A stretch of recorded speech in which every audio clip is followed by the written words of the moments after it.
நம்முடைய தேசிய ஜனநாயக கூட்டணி பாரதிய ஜனதா கட்சியினுடைய தேர்தல் பரப்புரை 2024 பாராளுமன்ற தேர்தல், அதற்கு ஆதரவளிப்பதற்காக வந்திருக்கக்கூடிய எல்லா நல்ல உள்ளங்களுக்கும் முதல்ல வணக்கத்தை தெரிவிச்சுக்கிறேன். நீங்கள் அனைவரும் கூட ஒரு முடிவுல தெளிவா இருக்கிறீங்க. 10 ஆண்டு காலமாக மோடியினுடைய ஆட்சி நல்லாட்சியா இருக்கு. மறுபடியும் 5 ஆண்டு காலம் மோடி அவர்கள் இருக்க வேண்டும், இன்னும் வலிமையாக இருக்க வேண்டும். மோடி 300 MP பத்தாதுங்க, 400 MP கொடுக்கணும். 400 MPயோடு வலிமையாக மோடி அவர்களை அமர்த்த வேண்டும். நாட்டினுடைய தீர்க்கப்படாத பிரச்சனைகள் எல்லாம் மோடி அவர்கள் தீர்க்க வேண்டும். அதே நேரத்தில் உங்கள் வீட்டு பிள்ளை, உங்கள் அன்பு தம்பி அண்ணாமலையும் இங்கே வெற்றி பெற வேண்டும் என்பதிலே தெளிவாக நீங்கள் இருக்கிறீர்கள். அண்ணாமலைக்கு சேவை செய்வதற்கு ஒரு வாய்ப்பு கொடுக்கணும். குறிப்பாக உள்ளூர் பிரச்சனையிலிருந்து இருக்கக்கூடிய எல்லா பிரச்சனைகளும் கூட இந்த 5 ஆண்டு காலத்தில் தீர்க்கணும். தண்ணி பிரச்சனை, விவசாய பிரச்சனை, ஆனமலை நல்லார் அணை 1958 கட்டாம இருக்காங்க, அதை கட்டிட்டா பாதி பிரச்சனை முடிஞ்சதுங்க. அதையும் இந்த அண்ணாமலை செய்து கொடுப்பான் என்கின்ற நம்பிக்கை உங்களுக்கு இருக்கு. விசைத்தறி, பவர்லூம், ஹேண்ட்லூம், அவங்களுக்கு இருக்கக்கூடிய சிறு பிரச்சனைகள் எல்லாம் மத்திய அரசு பேசி சரி செஞ்சு கொடுப்பாங்க. அதே போல தாய்மார்கள் யாரெல்லாம் கான்கிரீட் வீட்டுல இல்ல, அவங்களுக்கு அண்ணாமலை வரும்பொழுது கான்கிரீட் வீடு கட்டி கொடுத்துருவாப்ல. நிச்சயமா இந்த தம்பி செய்வாரு. ஊழல் இல்லாம மத்திய அரசுடைய திட்டங்கள் 100% மத்திய அரசு திட்டங்கள் எந்தவித ஊழல் இல்லாம அடித்தட்டு மக்களுக்கு கொண்டு வந்து சேர்த்து விடுவாரு என்கின்ற நம்பிக்கை எல்லாம் உங்களுக்கு இருக்கு. அன்பு சகோதர சகோதரிகளே, நமக்கு வேலை நிறைய பாக்கி இருக்குதுங்க. இவ்வளவு வேலைகள் செய்ய வேண்டும். உள்ளூர் பிரச்சனையிலிருந்து கோயம்புத்தூருடைய வளர்ச்சி எல்லாம் கூட இந்த 5 ஆண்டு காலத்துல மோடி அவர்களை பயன்படுத்தி நாம் வளர்ந்து கொள்ள வேண்டும். ஏன்னா மோடியை போல இன்னொரு தலைவன் இந்தியாவுக்கு கிடைப்பான்னு கேட்டீங்கன்னா கிடைக்க மாட்டாங்க. இன்னைக்கு நீங்க பாருங்க, இந்தியாவுடைய பிரதம மந்திரியாக தகுதி இருக்கக்கூடிய ஒரே ஒரு தலைவர் பாரத பிரதமர் நரேந்திர மோடி அவர்கள் மட்டும்தான். ஒரே ஒரு தலைவர், வேற எந்த தலைவர் இல்லைங்க. நமக்கு எதிராக திராவிட முன்னேற்ற கழகம் பிரச்சாரம் பண்றாங்கம்மா, பட் பிரதம மந்திரி வேட்பாளர் யாருங்கம்மா? பிரதம மந்திரி வேட்பாளர் யாரு? ஒரு நாடுனா ஒரு பஞ்சாயத்து தலைவர் தேர்தலுக்கே பஞ்சாயத்து தலைவர் யாருன்னு கேட்டு எந்த ஊருக்காரரு நல்லவரா கெட்டவரா யோசிச்சுதான் நீங்க ஓட்டு போடுறீங்க. அப்படி இருக்கும் பொழுது நாட்டினுடைய பிரதம மந்திரி மோடி அவர்களுக்கு நிகராக யார் இருக்கிறாங்கம்மா? யார் இல்லை. அதனால் மோடி அவர்கள் உறுதியாக ஆட்சிக்கு வருவது நிச்சயம், அது எந்த மாற்று கருத்து இல்லைங்க. அது உறுதி செய்யப்பட்டு விட்டது. 400 பாராளுமன்ற உறுப்பினர்களை தாண்டி வருகின்றார்கள், அதுவும் நிச்சயம். அப்படி இருக்கும் பொழுது மோடி அவர்களை பயன்படுத்தி செட்டிவாளையம் பிரிவிலிருந்து, பல்லடத்திலிருந்து, கோயம்புத்தூரிலிருந்து எப்படி நாம் நம்மூர் பிரச்சனையை தீர்க்க முடியும் என்பதை நீங்க யோசிக்கணும். இதுக்கெல்லாம் உங்களுடைய அன்பு தம்பி அண்ணாமலை, உங்கள் வீட்டு பிள்ளை அண்ணாமலைக்கு ஒரு வாய்ப்பு நீங்கள் கொடுக்க வேண்டும் என்கின்ற அன்பான வேண்டுகோள். நம்முடைய சின்னம் உங்களுக்கு தெரியும், தாமரை சின்னம். தாமரை சின்னம் யாரும் மறந்துடக்கூடாதுங்க. தாமரை சின்னம் முதல் பட்டன்லயே தாமரை சின்னம் இருக்கு. ஏப்ரல் 19ஆம் தேதி வெற்றியின் சின்னம் தாமரை, மோடியின் சின்னம் தாமரை.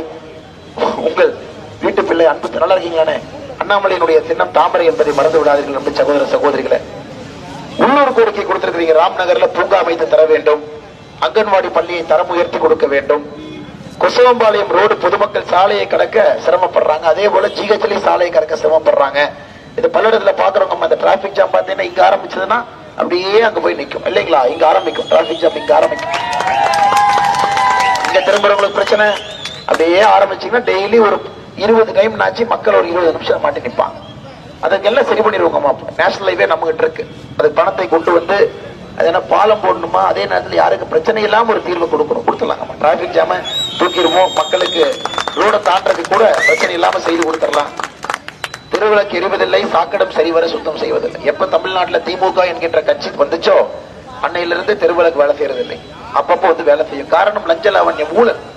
அதையெல்லாம் சரி செய்வதற்கு இந்த முறை நீங்கள் ஒரு வாய்ப்பு கொடுக்க வேண்டும் என்கின்ற அன்பான வேண்டுகோள் வைத்து, குறிப்பாக குடிநீர் குழாய் உடைந்து தண்ணீர் வீணாவதையும் தடுக்க வேண்டும். பாருங்க, பொதுநலத்தில் கொடுத்திருக்கிறீங்க. இது அனைத்தும் கூட செய்து விடுவோம் என்கின்ற உத்தரவாதத்தையும் உறுதிமொழியும் உங்களுக்கு அளித்து, அதே நேரத்தில் நம்முடைய 14வது வார்டுடைய கவுன்சிலராக இருக்கக்கூடிய அக்கா ஈஸ்வரி செல்வராஜ் அவங்க இருக்கிறாங்க. நீங்க ஓட்டு போட்டு ஒரு மக்கள் பிரதிநிதி தேர்ந்தெடுத்திருக்கிறீங்க. அக்கா அவர்கள் மக்கள் பணி செய்து கொண்டிருக்கிறார்கள். அவருக்கும் நன்றியை தெரிவித்து, இங்க இருக்கக்கூடிய நம்முடைய பல்லடத்தினுடைய நகர தலைவர் அருமை சகோதரர் வடிவேலு அவர்கள் மிக கடுமையாக பணி செய்து கொண்டிருக்கிறார்கள். எல்லா மக்களையும் சந்திச்சிட்டு இருக்காங்க. வடிவேலனுக்கும் அடுத்த 10 நாட்கள் கடுமையாக உழைக்கணும், எல்லா வீட்டுக்கும் ஏறி இறங்க வேண்டும் என்று வடிவேலனுடைய குழு மொத்தத்துக்கும் ஒரு வேண்டுகோளை வைத்துவிட்டு, காலாஸ் தொழிலாளர் சங்கம் குமாரசாமி அவர்கள், கோழிவண்டி கூலி சங்க தலைவர் ரமேஷ் அவர்கள், பிராடம் நகர் திலீப் குமார் அவர்கள், 13வது வார்டு வேட்பாளராக போட்டியிட்ட கல்பனா மதி அவர்கள் எல்லோரும் இங்கே ஆதரவு தெரிவிப்பதற்காக நின்று கொண்டிருக்கிறார்கள்.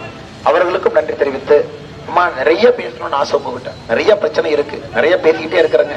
இப்ப இப்பதான் 8 மாசமா தமிழ்நாடு முழுவதும் நடந்து போய் 234 தொகுதியும் முடித்துவிட்டு வந்திருக்கின்றோம். கடைசியா மோடி ஐயா பல்லடத்துக்கு தான் வந்தாங்க, மாதாப்பூருக்கு தான் வந்தாங்க ஐயா. ஆனா இன்னைக்கு நேரம் கொஞ்சம் குறைவா இருக்கு, மக்கள் எல்லாம் வெயில் இருக்கிறாங்க, எல்லோரையும் சந்திக்க வேண்டும்.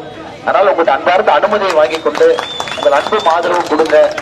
நான் பேச்சு அதிகமாக பேசுவதை விட செயலில் காட்டுறேங்கம்மா, எல்லா விஷயத்தையும் சரி பண்ணி கொடுத்துட்றேன். நம்பிக்கையோடு தாமரை சின்னத்துக்கு நீங்க வாக்களியுங்கள். இந்த முறை மாற்றம் வந்தே ஆக வேண்டும். ஓய்வு பெற்ற காவல்துறை அதிகாரிகள் எல்லாம் வந்திருக்கிறாங்க, எல்லாம் பாருங்க, எல்லா மாவட்டத்திலிருந்து ஐயா வந்திருக்கிறாங்க. இவங்க எல்லாம் காவல்துறையில பணியிலிருந்து சப் இன்ஸ்பெக்டர், இன்ஸ்பெக்டர் வேற வேற பொறுப்புல ரிட்டையர் வந்திருக்கிறாங்க. ஐயா அவருடைய ஆதரவுக்கு நன்றி தெரிவித்துக் கொள்கின்றேன். ஐயா நீங்க நல்லா இருக்கணும். அதே போல நிறைய குழந்தைகள் வந்திருக்கிறாங்க, அவங்களுக்கும் சிறப்பு நன்றிகளை தெரிவித்துக் கொண்டு உங்கள் அனுமதியோடு அன்போடு இங்கிருந்து கிளம்பி செல்லுகின்றோம். அடுத்தடுத்திற்கு ஆதரவு நிச்சயமாக தாமரைக்கு இருக்கட்டும், மாற்றத்திற்கு இருக்கட்டும். ஏப்ரல் 19ஆம் தேதி ஒரு அரசியல் புரட்சி கோயம்புத்தூர்ல உருவாக்குவோம். நிச்சயமாக உங்கள் வீட்டு பிள்ளை அண்ணாமலை உங்கள் நம்பிக்கையை கைவிட மாட்டான் என்கின்ற ஒரே ஒரு உறுதிமொழியை கொடுத்துவிட்டு எல்லா பிரச்சனையும் சரி செய்து கொடுக்கின்றோம் என்று சொல்லிவிட்டு இங்கிருந்து கிளம்புகின்றோம். நன்றி, வணக்கம். பாரத் மாதா கி ஜெய். கூட்டணி கட்சி தலைவர் அம்மா மக்கள் முன்னேற்ற கழகத்தினுடைய அன்பு சொந்தங்கள் எல்லாம் இருக்கிறாங்க, நன்றி தெரிவித்து. தமிழ் மாநில காங்கிரஸ் அன்பு சொந்தங்கள் எல்லாம் இருக்கிறாங்க, நன்றி தெரிவித்து. சவுத் இந்தியன் ஃபார்வர்ட் பிளாக் அன்பு சொந்தங்கள் இருக்கிறாங்க, நன்றி தெரிவித்து. ஐஜேகே கட்சியினுடைய அன்பு சொந்தங்கள் இருக்கிறாங்க, நன்றி தெரிவித்து. பாட்டாளி மக்கள் கட்சியினுடைய அன்பு சொந்தங்கள் இருக்கின்றார்கள், நன்றி தெரிவித்து. நம்முடைய பாரதிய ஜனதா கட்சியுடைய கடுமையாக உழைக்கக்கூடிய எல்லா சொந்தங்கள் இருக்கின்றார்கள், நன்றி தெரிவித்துக் கொள்கின்றோம்.